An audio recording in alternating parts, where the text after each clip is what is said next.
ಅಂತಕ್ಕಂಥದ್ರ ಬಗ್ಗೆ RSSನ ಮುಖಂಡರುಗಳು ಎತ್ತಿರ್ತಕ್ಕಂಥ ಧ್ವನಿಯನ್ನು ನೋಡಿದಾಗ ಸಂವಿಧಾನಕ್ಕೆ ವಿರುದ್ಧವಾಗಿ ಮಾತನಾಡ್ತಕ್ಕಂಥದ್ದು ಅದು ನ್ಯಾಯಬದ್ಧವೇ ಅಂತಕ್ಕಂಥದ್ರ ಬಗ್ಗೆ ಯೋಚನೆ ಮಾಡಬೇಕು. ಎಲ್ಲ ಒಂದು ಕಡೆಗೆ ಅದು ಬಹುಶಃ ಅದು ಸಂವಿಧಾನದ ವಿರುದ್ಧವಾಗಿ ಮಾತಾಡಿದಾಗ ಅದರಲ್ಲೂ ಸಂವಿಧಾನದಲ್ಲಿ ಪ್ರಿಯಾಂಬಲ್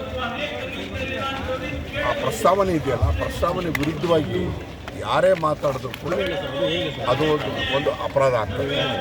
ಬಹುಶಃ ಜುಲೈನಲ್ಲಿ ಇನ್ನೊಂದು 10-15 ದಿವಸದಲ್ಲಿ ಪಾರ್ಲಿಮೆಂಟ್ ಶುರುವಾದಾಗ ಈ ವಿಚಾರಗಳು ಪ್ರಸ್ತಾಪ ಆಗ್ತದೆ.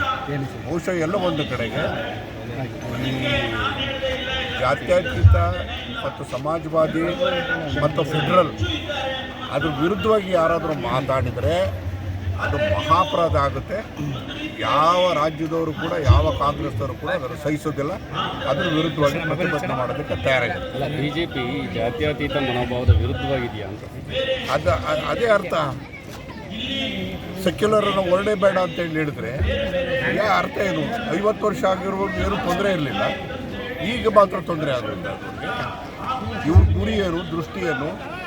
ಎಲ್ಲ ಒಂದು ಕಡೆಗೆ ಪೋಲರೈಸೇಷನ್ ಮಾಡೋದಕ್ಕೋಸ್ಕರ ಇದೆಲ್ಲ ಆಟಗಳು ಅದು ಯಾವುದೇ ಕೂಡ ಯಶಸ್ವಿ ಆಗೋದಕ್ಕೆ ಸಾಧ್ಯ ಇಲ್ಲ. ಈ ದೇಶದಲ್ಲಿ ಈ ರೀತಿಯಾದ ಎಷ್ಟೇ ಹೋರಾಟಗಳಾದರೂ ಕೂಡ ಇದನ್ನು ಬದಲಾವಣೆ ಮಾಡೋದಿಲ್ಲ. ಆ ಪ್ರಿಯಾಂಬಲ್ಗೆ, ಪ್ರಸ್ತಾವನೆಗೆ ಒಂದು ಅರ್ಥಗರ್ಭಿತವಾಗಿರ್ತಕ್ಕಂಥ, ಶಾಸ್ತ್ರೋಕ್ತವಾಗಿರ್ತಕ್ಕಂಥ, ಶಕ್ತಿ ತುಂಬತಕ್ಕಂಥ ಕೆಲಸವನ್ನು ಮಾಡಿರ್ತಕ್ಕಂಥದ್ದು ಕಾಂಗ್ರೆಸ್ ಪಾರ್ಟಿ, ಇಂದಿರಾ ಗಾಂಧಿ ಇರೋದು.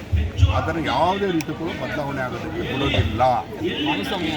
ಅವರೇ ಅರ್ಜಿ ಹಾಕಿದ್ದೆ ಕಾಣಲಿಲ್ಲ, ನನಗೆ ಅರ್ಜಿ ಹಾಕಿದ್ರೆ ನೋಡ್ಬೋದು.